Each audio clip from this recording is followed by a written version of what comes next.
Electrify America, which is primarily owned by the Volkswagen Group, it's one of the biggest charging networks in the United States. Now, it has come up with some interesting new rules, which some are saying are good and some people are saying are bad, to stop electric car owners from charging to 100%. So basically, you'll get fined by Electrify America if you try to charge your EV to 100%. Now, some people agree with this. I personally do. Other people think this is a bad idea. Here's the full story. Hello, my friends. Welcome to the channel. I'm Sam Evans. You're watching the Electric Viking. Great to have you with us. Electrify America are trialing a system of cutting off charges when EVs are 85% full and charging owners for every minute they go above. So guys, if you are to hire a Hertz EV, you will be charged by Hertz because Hertz require you to return. I've experienced this on the weekend myself. They charged me an insane 90 cents per kilowatt hour because I did not return my EV with a 90% state of charge, which is freaking insane. You know how difficult it is to get an EV to a 90% state of charge? When you're returning it, you got to find somewhere local and you've got to charge it to 95% at least. It's got to be close enough. You only use 5% of the battery, right? Till you get it to Hertz when it's at 90%. It's ridiculous that they require that. And it's ridiculous that Hertz are blaming consumers for being turned off hiring their EVs when it's their insane policies that are turning people away. So essentially, guys, if you hire a Hertz vehicle and you go to Electrify America, you cannot possibly charge your vehicle to what Hertz require you to do because Electrify America will only allow you to charge to 85%, which actually does make sense. Hertz doesn't make sense. Electrify America does make sense. And here's why. EVs, they take an eternity to charge from 90 to 100%. Well, not an eternity, but they take quite a while. It's much, much, much slower. And ultimately, generally manufacturers think it's not as good for the battery life. To be honest, in real world testing, it doesn't seem to affect them that much, or if at all. In fact, with Teslas, it doesn't seem to affect them at all. But realistically, the truth is the charging speed is so slow from 90 to 100% that people almost never do it unless they're charging at home. Despite ever-expanding charging infrastructure, public access points and recharging while you're driving on a road trip, etc., are two of the biggest kind of issues about EV ownership. Just as range anxiety used to be a big concern, not really anymore, charging anxiety is gearing up to be potentially a bigger problem. A recent study showed that 1 in 5 US chargers is non-operational. Now, Electrify America is probably one of the guilty parties here. Quite often you'll find that their chargers aren't working. They are working on fixing this, but yeah, one of the good things about Tesla chargers is they almost always are working.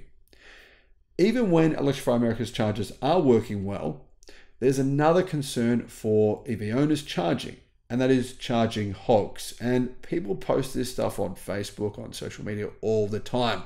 Name and shame. Sometimes it can get a bit dirty, guys. I don't like this stuff. So if you're one of those people who do it, I don't think you should do this. I mean, I understand where you're coming from, but it's a little bit childish and emotional to do this. And it sort of shows a bit of a lack of EQ, emotional intelligence to have to lash out like this. Anyhow, so-called charging hogs are drivers of EVs who needlessly occupy the space for charging for longer than necessary. And that does fairly rightly piss other people off. To combat this, Electrify America will begin penalizing customers who overstay their welcome. So they stay longer than they think they should. Now, if you're sitting in a charging space and your car's already charged even to 100% and your car's still sitting there, yeah, I can kind of understand you naming and shaming those people. But at the same time, it's hard to know if someone's car's at 100%. You can't always tell. So some people get named and shamed and they're not actually doing anything wrong. Anyhow, what's called overstaying? Well, Electrify America says if you stay and charge your battery over 85%, you're overstaying. Well, getting a full charge is kind of a familiar idea for people with gas cars. Brimming is an EV, well, with an EV battery is a little bit more complex. Many fast chargers quickly recharge a depleted battery to 80%. So that's why they always quote these numbers. For example, some of the newer EVs from China can charge from 10 to 80% in only 10 minutes. But then when they go from 80% to 100%, it's much slower. That last 20% isn't really worth charging because it's going to basically mean you're hogging the charging point when other people could be using it. According to Robert Barossa, president of Electrify America, fast chargers shouldn't be used for this. So the company will be rolling out a strict 85% charge limit at its busiest Californian charging stations, which I agree with. I think it's a good move. So how are they going to make this work? Well, power will be cut off at 85%. And if drivers don't unplug their EVs after a 10-minute period of waiting after the 85%, they'll be charged 40 cents per minute during idle time. That's quite a lot of money, right? If you're there for 10 minutes, that works out to be, what, about $4. So yeah, I had to think about that for a minute, but I'm tired, forgive me. About $4. Speaking to CNN, Barossa concedes that the charging behavior his company is trying to fix is due to the fact that EVs are new to a lot of people. He reckons that most people don't know that there's a significant slowdown in charging speed once a car's battery is more than 80% full. Once you're at a charger, it's like, oh yeah, I'm filling all the way, said Barossa. Now, I don't believe Barossa is telling the truth here.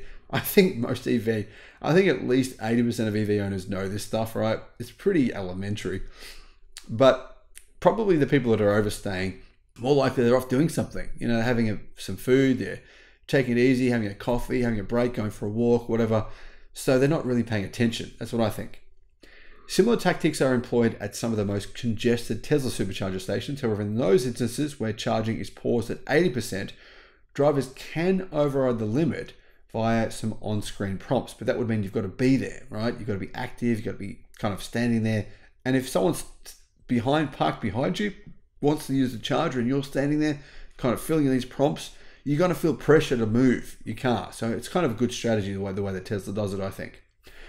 Electrify America's woes are kind of increased by the many free charging agreements that are in place with manufacturers. Owners of many new EVs from brands such as Mercedes-Benz and Hyundai are eager to take advantage of free refills and get free charging. However, people that need the battery power to go on a long journey, or maybe they own cars that have a small range, that could be an issue. Like if you've got an EV and it's got a small range, say 100 miles for some of the older EVs from back in the day, yeah, maybe you should charge them to full at home. That could be a suggestion. Now guys, what do you think? Should EV owners, is this a fair rule to say 85%, that's it, and if you stay longer, you will get charged 40 cents per minute? I think it actually makes sense, but some people think this is harsh. They think this is not fair and Electrify America shouldn't be doing this. What are your thoughts? Let me know in the comments. Bye-bye.